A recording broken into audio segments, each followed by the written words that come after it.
After 12 years of battling addiction, being strung out on meth, heroin, and fentanyl, I started to lose hope that I'd ever achieve or maintain sobriety. I tried everything, multiple rehabs, nearly 3 years of incarceration, and countless attempts to quit. But then I discovered the one thing that had to change in order for me to finally break free, and I'd like to share that with you today. Hi, I'm Julian Miller, and welcome to my channel, Sober Our Souls. For years, I struggled with addiction and tried everything to get sober. It wasn't until I realized I needed to change my identity, who I was as a person, that I found lasting sobriety. In this video, I'll share how I made that shift and how it can help you or someone you love. Whether you're struggling with addiction, know someone who is, or you're just searching for direction in life, this message is for you. At some point, I stopped feeling comfortable with who I was. I was bullied in middle school, and I was constantly trying to impress my older brothers and their friends. Eventually, I found, my group of friends that I felt comfortable with, and going into high school, that group of friends kind of became the misfits and misunderstood. We weren't the cool kids, and a lot of them started using drugs. I had a lot of older friends, and they were using drugs, and of course, me wanting to fit in and be a part of, I started using also, thinking I can control it. And eventually that led to a full-blown drug addiction that lasted almost 12 years. And for some people, very few, they can be functional users. They can wake up, go to work every day, come home, be the family person, but secretly using drugs or alcohol heavily. For me, it was a full-blown lifestyle. And with that lifestyle, I began to wear different masks, always trying to fit in. And I was fighting for survival, feeding my addiction, and do whatever I had to keep this false identity alive. All the while, I was trying to maintain the persona I had created. It began to wear on me and my confidence. I was confused, and deep down, I thought something was wrong with me. I was so convinced that I was my identity, that this was just who I was meant to be. You see, I always had known that I was meant for so much more than what I was allowing myself to do in life. And so that wore on my confidence as far as I probably won't ever be able to get sober. I've tried so many times and have failed, and this must just be who I am. And then in 2018, I lost my oldest brother. Almost a year later, in 2019, I lost my father. And in 2021, I lost my other older brother to a drug overdose. And at that point, I became extremely bitter and resentful, was full of anger, and my addiction got to the point to where I didn't care whether or not I woke up the next day. And considering I had lost both of my older brothers and my father, at this point, I'm the oldest male in my family. I still have my little brother and my mother still alive. And after a while of the self-limiting beliefs, and I'm not going to say suicidal tendencies because they weren't by any means, but I just kind of lost hope and didn't care what happened anymore. I didn't care if I ended up in jail. I didn't care if I was hurting somebody for the benefit of my own. It was all me. And I was just I was running from a lot of pain and anger and this trauma that I had gone through, losing both my older brothers and my father in such a short amount of time, along with other things from my childhood that I won't get into in this video. But I'm just trying to kind of paint the picture of where I was at in life. Got to a point, though, to where I knew I needed to step up and I knew I needed to change. I wasn't willing to keep wearing the mask that no longer served me. In Romans 12:2 says, "Do not conform to the patterns of this world, but be transformed by the renewing of your mind." And that scripture became my mantra. So to me, what that means is do not conform to the patterns of this world. There are patterns of drug addiction and abuse and violence, and people trying to fit in and going with the trends and not living up to who they are as a person, and more or less trying to live up to the expectations of other people. And I was no longer willing to conform to the patterns of this world. And I knew that I needed a renewing of my mind, right? I needed to step into who I had always been as a person. On September 28th, 2023, I checked into rehab. But this time I knew what had to be done, and I was excited to reinvent myself. I started with small, intentional changes. From the music I listened to, the content I consumed, and even the things I allowed myself to think. It was challenging at first, but I became more conscious of what had to change, and it started to get easier. So I wrote down like a list of values that I wanted to live by. Things that if I was looking up to somebody in my new life that I admired, what qualities and what traits do they have? What values do they have? Is it somebody I can trust and rely on? Will they be there at a certain time if they say they're going to be there at a certain time? Are they a good communicator? When they get into a conversation, are they just speaking off of emotion, or do they actually have something intelligent to add to that conversation?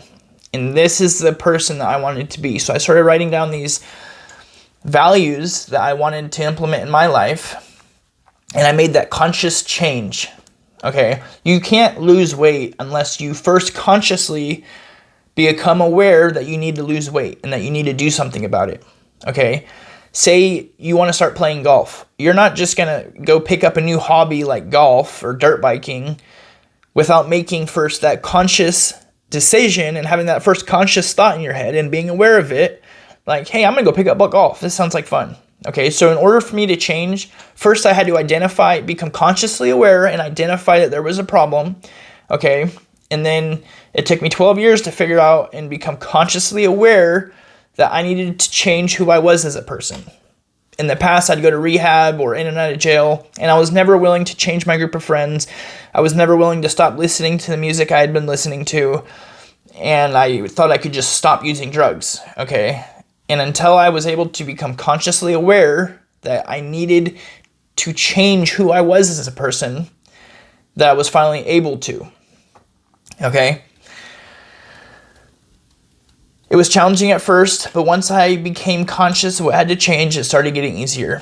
For me, moving to a new town helped, but whether you're battling addiction or just want a fresh start, give yourself permission to change. You owe nothing to anyone, and you can either be your own worst enemy or be the hero of your life. If you have a group of friends and you either tell them or they can notice that you're trying to become a better you and they tease you for it or they give you a hard time, those aren't your real friends. You owe nothing to anybody, okay? Maybe they don't feel comfortable with themselves and so they're giving you a hard time about it. But you owe nothing to them. You have nothing to prove to anybody. And if you want to make a change in your life, then do so. You can either be your own worst enemy or you can be the hero of your life. Life was uncomfortable for a bit, but Steve Harvey says, you've got to get comfortable being uncomfortable if you ever want to make it. After shifting my perspective, I started a daily routine to give my new identity a foundation. For me, it began with writing down a list of values and building on them each day while resisting temptations and self-sabotaging tendencies. It wasn't long before I realized I wasn't creating a new identity for myself. I was just being the person I had always been but was afraid to be. And there are no words to comprehend the liberation that comes with taking off that mask and living up to the person and living up to who I am as the person. Getting sober wasn't just about willpower or trying harder. It was about becoming comfortable with who I had always been and stepping into that character. And as of today, I'm almost 16 months sober, a feat I never thought possible.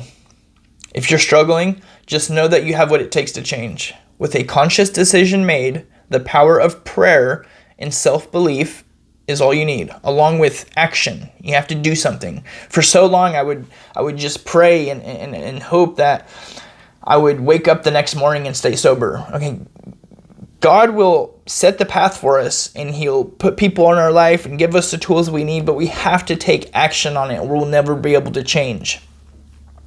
We are meant for so much more in life. We all have a purpose and we each have some of God's duty.